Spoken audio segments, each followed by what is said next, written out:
On May 25th, 2020, Officer Derek Chauvin of the Minneapolis Police Department held his knee on George Floyd's neck for 9 minutes and 29 seconds. Mr. Floyd eventually died in police custody as a result of suffocation and the injuries he incurred because of Officer Chauvin's actions.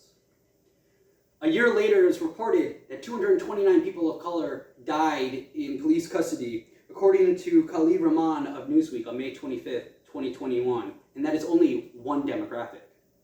Despite the calls to action, wide-scale protests, and legislation at both the state and federal level, little has changed over the last 22 months. I'm here today to persuade you that the United States needs a national standard for the police use of deadly force. To understand this issue, we will look at the problem, investigate some of its causes, and I'll offer you some unique solutions. So let's take a look at the problem. People die in the United States because of police use of force at a higher rate than almost any other industrialized country. According to the BBC on June 6, 2021, you have a 33 in 10 million chance of dying because of the police use of deadly force in the United States. This is in comparison to other countries such as Canada, which is 10 in 10 million, New Zealand, which is 2 in 10 million, or Norway and Iceland, which is 0. Now, the United States isn't the highest out of all OECD countries, such as Turkey and Mexico, but it is the highest out of what we would call Western industrialized nations. Another part of the problem is the resistance to change by the police forces themselves. According to the Wall Street Journal on June 22, 2020, police departments that underwent an investigation of their conduct following a viral video actually saw an increase in crime in their jurisdictions. There were 900 more homicides and 33,000 more felonies in those jurisdictions, as compared with those departments that had a viral video that did not have an investigation afterwards, which saw no increase to crime, or those that had an investigation but did not have the national spotlight of a viral video that did see crime decrease in their jurisdictions. This is because under the spotlight, police officers are likely to either change the department that they work for or leave the force entirely under fear of the scrutiny, and those that remain avoid risky situations because they're of the scrutiny and fear of losing their job. Subsequently, the increase in homicide and crime allows them to then justify the use of force that they were being criticized for. Now that we've looked at part of the problem, why don't we investigate some of its causes? As I stated, the U.S. lacks a nationalized policy for the police use of deadly force. As reported by the LA Times on April 30th, 2021, there are nearly 18,000 police departments in the United States, with 18,000 different policies on when and when not to use force and what techniques they are allowed to use. Because of the lack of a nationalized standard, if there were to be suggestions put forth by the Justice Department on what police departments should do and should not do, they would not be required to take up those suggestions. And as I said, because the departments themselves are reluctant to change from the status quo, it is unlikely they would make any policy changes if they were simply suggestions. Another cause for this problem goes back to the 1980s and the Supreme Court's bar for what police force is reasonable.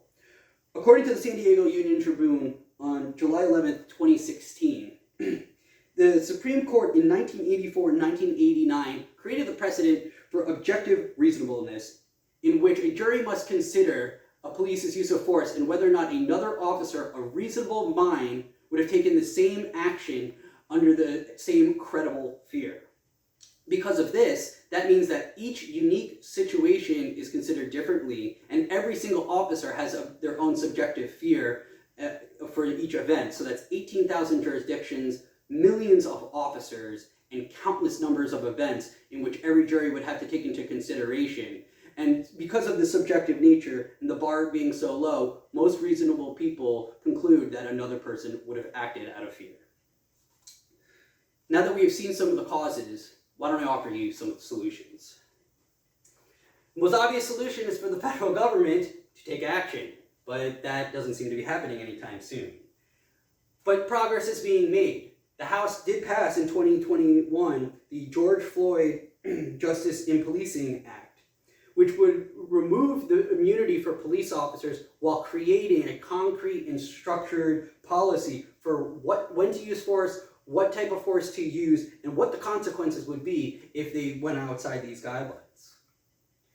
But without the federal action, the states are left to their own. So another solution is for the states to work together to try to create a comprehensive reform. According to the Washington Post on April 2nd, 2019, California had just proposed the strictest police use of force bill ever in the country. Now, as the old adage goes, as goes California, as goes the nation. So it was hopeful that the policies enacted by Governor Newsom in September of 2021 when the bill was passed, that these policies will slowly creep into other states, and hopefully states can work together to combine their policies to make a more universal blanketed policy used amongst all the country. So we've looked at the problem, we've looked at its causes, and I've offered you some solutions. But what can you do yourself? Well, for one, you can contact your local government, state representative, and federal representative, and tell them what you think about the police use of force and changes you would like to see at both the federal and local level. On top of that, you can vote for individuals that support your views on this policy and are willing to hold police more accountable. Lastly, we can hold the police accountable ourselves. As we've seen over the last couple of years, viral videos and personal anecdotes from witnesses have had a huge impact on the national conversation over the police use of force. You can do your part today to make your community safer, even from the police, by holding those around you accountable and advocating for those in office that are willing to stand up for change. I thank you for your time.